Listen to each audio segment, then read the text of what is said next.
Hello everyone and welcome to the October vlog. I just wanted to start with showing this skein of geese which are flying in this V formation, and I just love it when autumn comes and you can hear them honking overhead, and I always try and run to the window or run outside and try and spot them, and this time I actually managed to film them, which I was chuffed about. So I thought you'd like to see, and I started off the vlog with that. But today there are also loads of other gorgeous things to show you. There's two walks that I went on. One was a little loop around this wood that I helped plant called Romer's Wood, and it's in West Linton, which is down towards the borders of the Scottish borders. And I looked at the kind of areas where I'd helped plant the trees, which was just so amazing, just to kind of see all the saplings grow. And then the second walk was a walk taken from the website Walk Highlands. So I'll link the walk down below. But it was such a beautiful one, just around a gorge. I'll talk more about that later, but for now, let's go and explore Romer's Wood.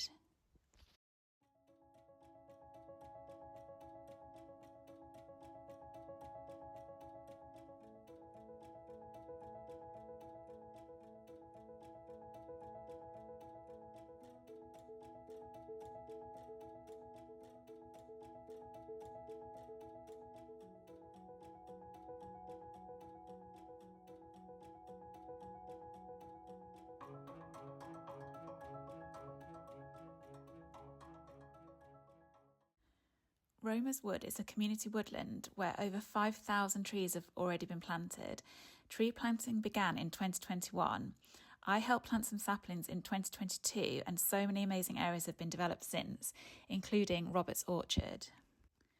The orchard was planted to remember Robert, who was a local musician and loved being out in the countryside. And the sign says that he would love you to pick the fruit. And as you can see, the fruit is already coming up on the trees. You can see this nice big juicy pear here. So the Romer's Wood website says that the vision for Romer's Wood is rooted in ecological restoration within the picturesque landscape of West Linton, creating community woodlands enriches biodiversity, fosters environmental stewardship, and enhances mental and physical well-being through social and learning spaces. Romer's Wood is beginning to accomplish his vision by providing wildlife-friendly habitats, introducing fruit-bearing trees and shrubs for people and wildlife, undertaking carbon capture, creating walking trails and a beautiful natural habitat for community gatherings, and running educational initiatives for school and youth groups. So here I'm just wandering around the area where I helped plant some of the saplings. I went on a community plant day and there were loads of people planting loads of trees, which was just amazing. I planted some in this area, so I'm just looking to see if I can spot any of the saplings that I planted. I can't remember the species that I planted, annoyingly, so I'm not 100% sure, but it might very well be one of these. So the site where Romer's Wood has been planted is really special because it actually has some really mature trees already there.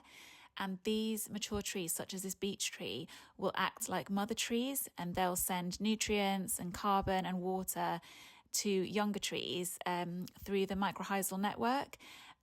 So this will really help the young trees thrive and give them a really good start in life.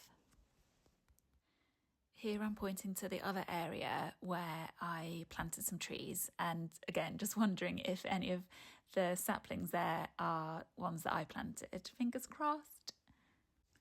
So the brilliant projects that have been created at Romer's Wood since I was last there 2 years ago can be split into three categories. So there's wildlife and science, art and story, and activities.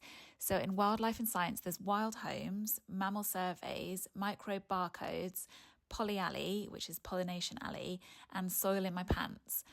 Art and Story has a tree alphabet, tree fests, roaming roads and art avenue, and the activities include a roundhouse, a Cayley Circle, orchard fruit and berry lane.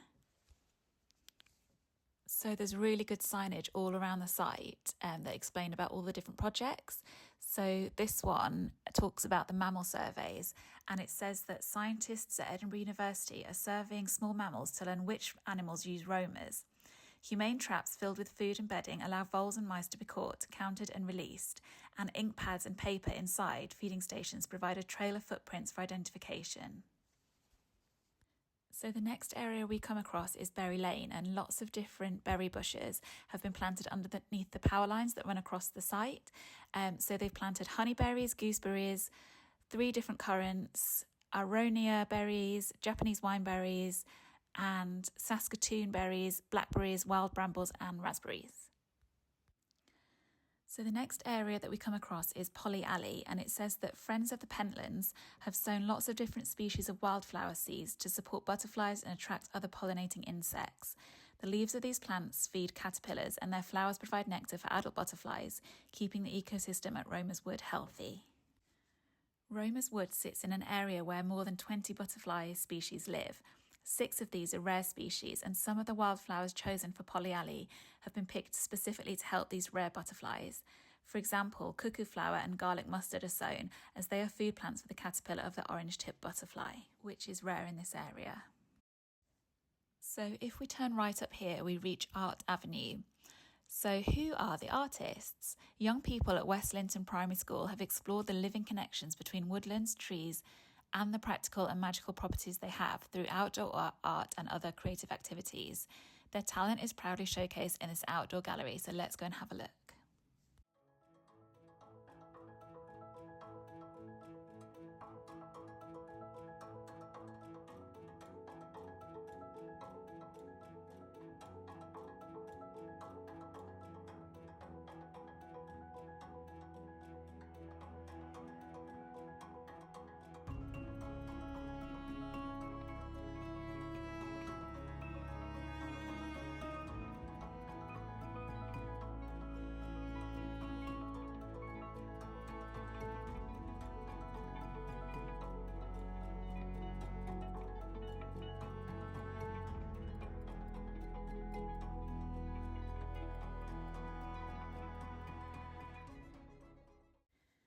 The tree alphabet is also known as the alphabet.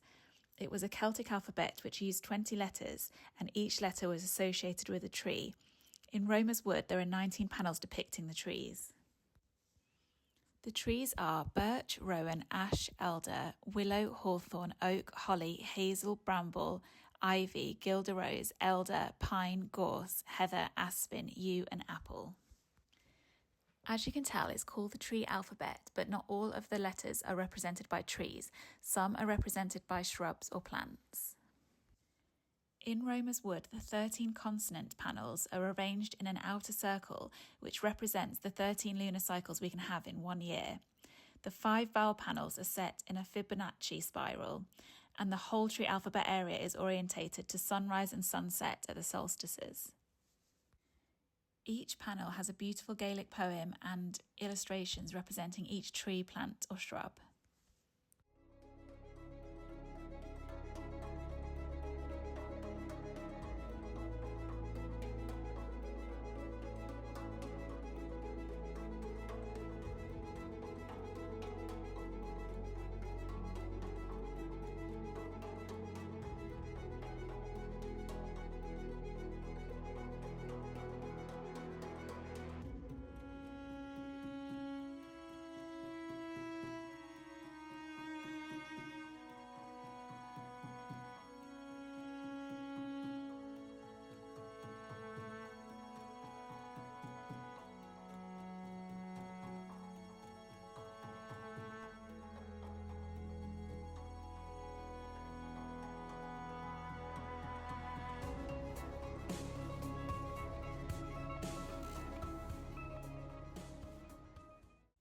This is the Tree Fest area where the 4 calendar points of Imbolc, Beltane, Lughnasadh and Samhain are tied together with the journey that a tree goes on throughout the year and covers sap, solar, fruit and fungi.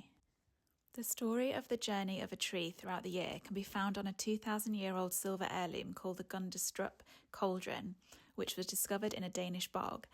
The Tree Fest makes reference to this ancient cauldron as it was an inspiration. The yearly journey starts with Imbolc on February the 1st, where the stirring of life begins, and in trees, sap flows up into the tree branches, which enables the tree buds to open. Then we have Beltane on May the 1st, which has been celebrated by dance for thousands of years. Similarly, in the leaves of a tree, the chloroplasts in the leaves move in their own type of dance as they convert sunlight into energy. Next comes Lunasa on August the 1st, which represents the start of harvesting fruits and nuts from the trees. And finally, we have Samhain, which is just around the corner as it gets celebrated on October the 31st and November the 1st. The poem on the panel reads, "Bright year ends with Samhain's glimmer, summoning the tide for countless lives to thread down mycorrhizal ways to deep-dimmed winter way leaves." Mycorrhizas are fungal associations between plant roots and beneficial fungi.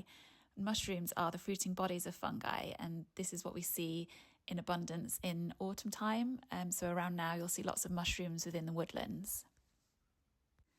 The last area we'll discover is the Ceilidh Circle. So what happens here?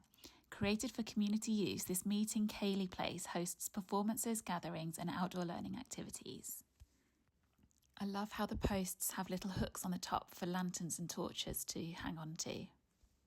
You can imagine it as a really beautiful community space to hang out in.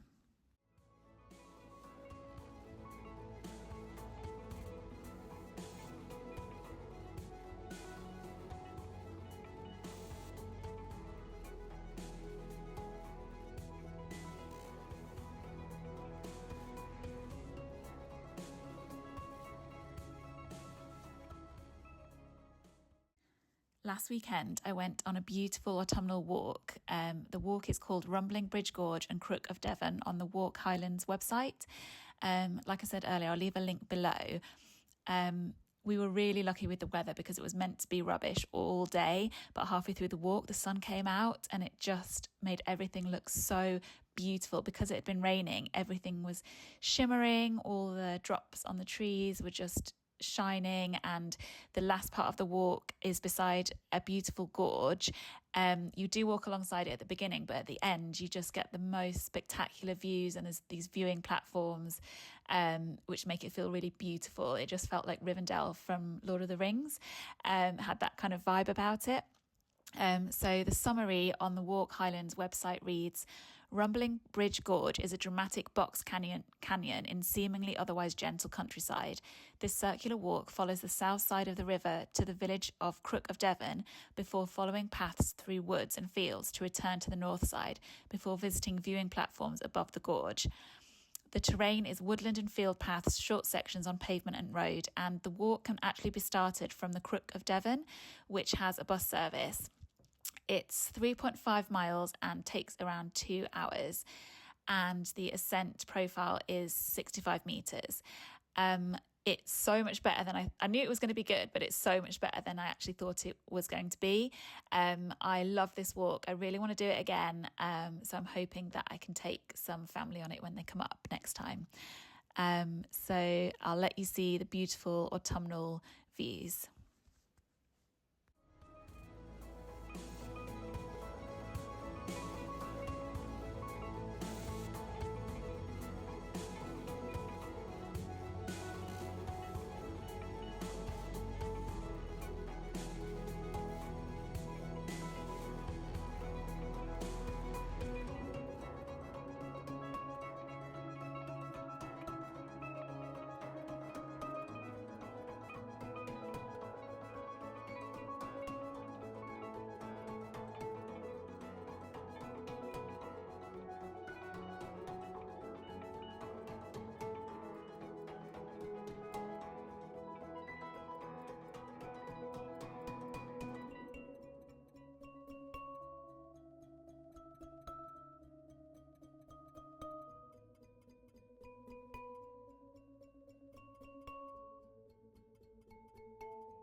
The Rumbling Bridge Community Hydro Scheme has been operating since September 2016 and has been generating clean hydroelectricity since then. The board reads, unlike the majority of hydro schemes in the UK, the Rumbling Bridge Hydro Scheme is owned by a community benefit society. The purpose of the project is to create community benefit, and a fund has been created to support the Fossaway and District Community Council. This river is called the River Devon, and it drains from a large upland catchment in the Glendevon area of the Ochil Hills. The catchment drains through 5 large reservoirs operated by Scottish Water. If water at the intake here flows in excess of 2.3 cubic metres per second, the scheme will generate a steady 500 kilowatts of electricity. Here we are entering Crook of Devon, and coming up you'll see the bus stop that you could get if you wanted to use public transport to start the walk.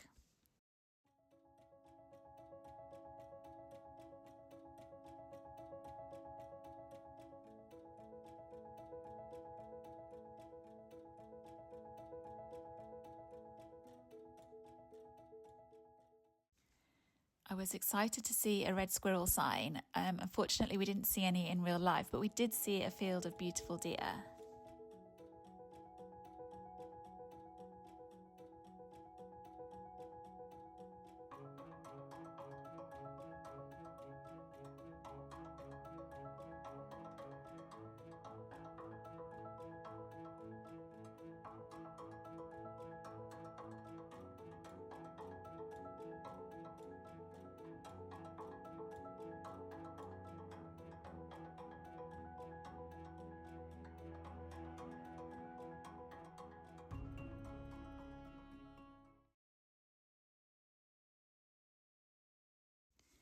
Here we're heading out of Crook of Devon and we hit the River Devon again, and we walk through some woodland and then we reach a conifer plantation.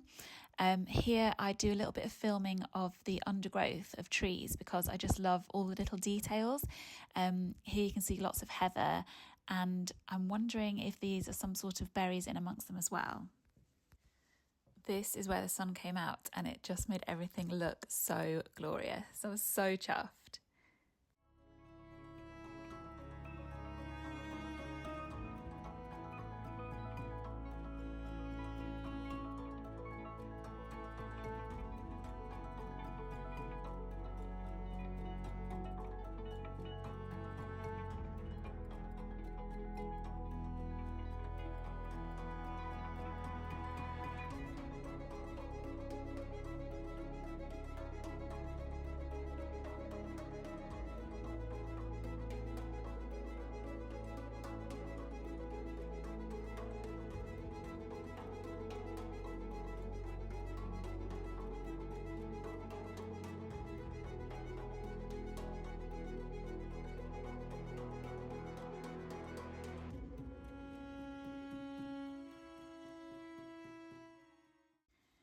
See if you can spot the red kite up above. We saw 2 of them and they were both talking to each other, and I just love the sound they make, and it just made for a really special experience. It was one of my favourite parts of the walk.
We'd reached the part of the river where we could see where we'd walked on the other side, and then we finished walking down the road and turned left back into the woodlands.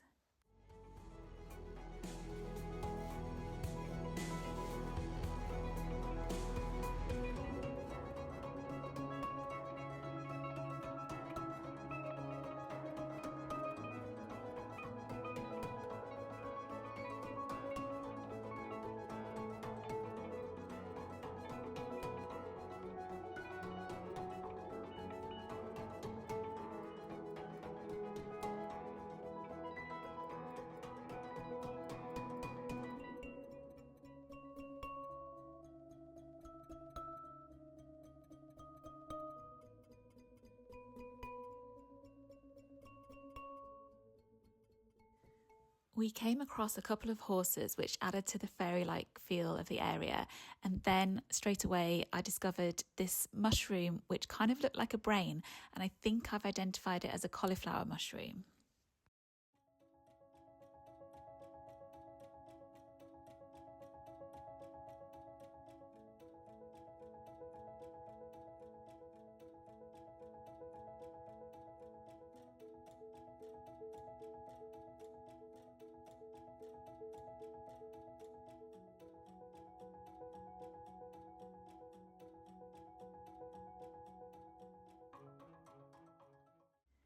We spotted a gorgeous dog having the time of its life in the river. It was so fun to watch. We walked down a little bit further and I looked back and see if you can see it in the distance as well. The waterfalls themselves were getting more and more dramatic, but I didn't quite realise how dramatic it would get.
This dramatic area here where the water goes through a particularly narrow gap is called the Devil's Mill.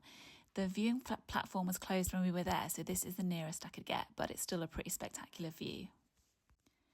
This section here was my favourite part of the gorge. There's a cave, the leaves are falling that look like confetti, the sun was out, and just all the mossy stones, the waterfall in the background, the river flowing under the bridge.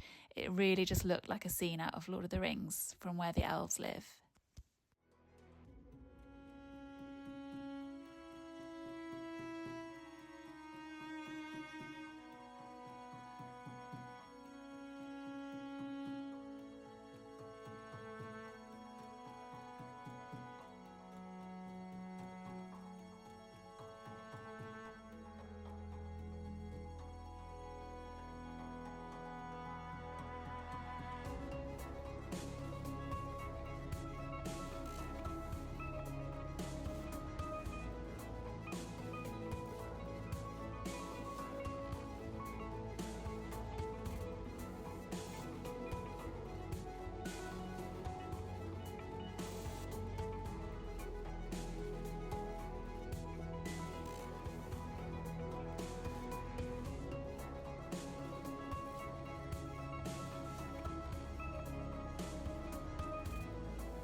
The last viewing platform was of this really cool double stacked bridge.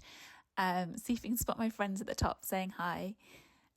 After this, we headed to Loch Leven Larder, which is a beautiful spot for lunch. I can highly recommend. It's surrounded by hills, and then out the back you get a view of Loch Leven itself. So yeah, lovely end to a lovely day. It was all very good for the soul. And I hope the rest of your October is gorgeous and that you're able to get out and about and see some of the gorgeous autumn colours out there before all the leaves drop off. And hopefully the sun pokes its head out again before the end of the month. Fingers crossed.